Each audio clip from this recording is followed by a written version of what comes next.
against Ukraine was in many respects the first. After the end of the Second World War, this was the first war in Europe with the use of such a large number of and quantities of weapons. This is the first war in Europe in the last 80 years in terms of the number of victims and scale of destruction.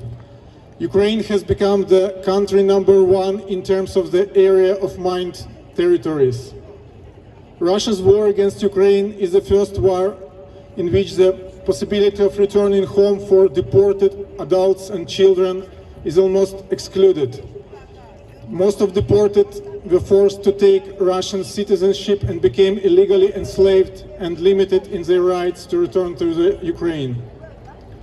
Russia registered 744,000 new children on its territory since the full-scale invasion started. They all are literally kids from Ukraine. The war Russia started is the first war in 80 years where the occupier forms its army within the people from the occupied territories. It is hard for foreigners to believe that the civilian population in the occupied Ukrainian territories is deprived of the right to choose and actually becomes enslaved there.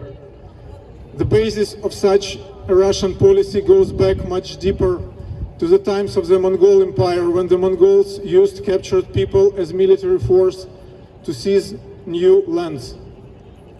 For Russians, people from captured territories are just a resource.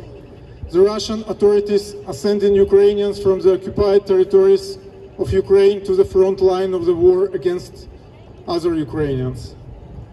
According to official statistics alone, from 2014 to 2022, more than 6,500 mobilized Ukrainians from the Russian-occupied Donetsk region of Ukraine died in the war.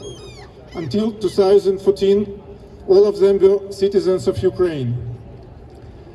Those children who were born in 2005 in an independent Ukraine, in Crimea and the currently occupied parts of Donetsk and Lugansk regions, this year they might be mobilized for the war against Ukrainians, their previous compatriots.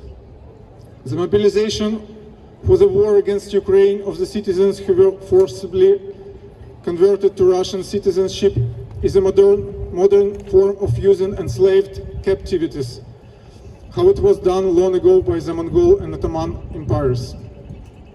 At the territories occupied by Russia, the Russian authorities created mechanisms that made it possible to compel all those who did not yet have Russian citizenship to obtain Russian citizenship in a short period of time. It is impossible to live there without a Russian passport. This allows the Russians to mobilize all Ukrainians under the Russian laws. Together with a Russian passport, a citizen of Ukraine loses all the freedoms they had in Ukraine. They cannot refuse to mobilize for the war against our own people. The vast majority of Ukrainian citizenship lose the opportunity to escape Russia. Holders of Russian passport cannot obtain Schengen visas. What Russia is doing now is a genocide of the Ukrainian people. The Russians are now pursuing a policy of destroying Ukrainian identity. The children who managed to return to Ukraine told that Russians constantly were telling them about the greatness of Russian Empire, that Ukraine does not exist, taught them to hate their native country, promising certificates for housing, education, and successful future in Russia. Ukrainian children in Russia are forced to be involved in various military youth organizations, such as UnArmia. Putin's genocide is not the first genocide in history, and this is not the first Russian genocide against Ukrainian people.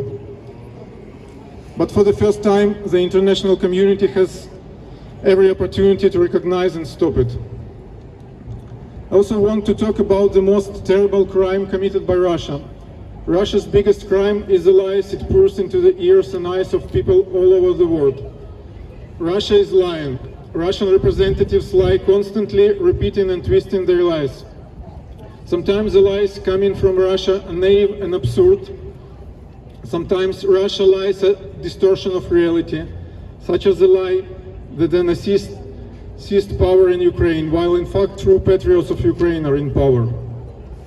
Russia's lies can be based on fantasy even when the facts contradict these lies. With its lies, Russia mixes truth and falsehood, distorting the reality. Mixing truth and falsehood is a fully realized strategy of Russia.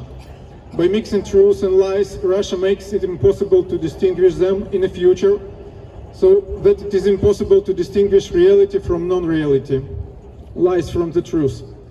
So, through this strategy, Russia is creating a fog of informational warfare to blind you from seeing the moment when Russia makes its next very real devastating strike. Russia wants to give you a blow you don't expect.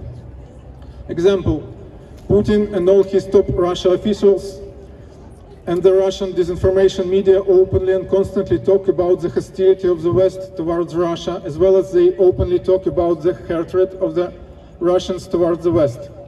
But the fact it is that you here in Sweden will hardly believe that. Rather, you will think that the Russians are lying when they talk about the hostility of the West. Because you know that the West is not a threat to Russia. You know that Russians proclaim this, in this case, complete nonsense. Such as frankly idiotic and constant statements from the Russians, your natural reaction would be to simply ignore any political statements, and do not only political statements of the Russia, but also political statements, including the statements by Swedish politicians. Because if Russian politicians lie, then it is likely that all politicians are the same. In order not to overload your brain, it is easy for you not to simply ignore all political statements because they may be lies. And this is the way, this is the goal the Russian information attack has already been achieved. You have already decided for yourselves that the politicians of your own country is also lying and worthless. And you have already lost trust in your state. The goal of the Russian information attack is to destroy the trust in institutions.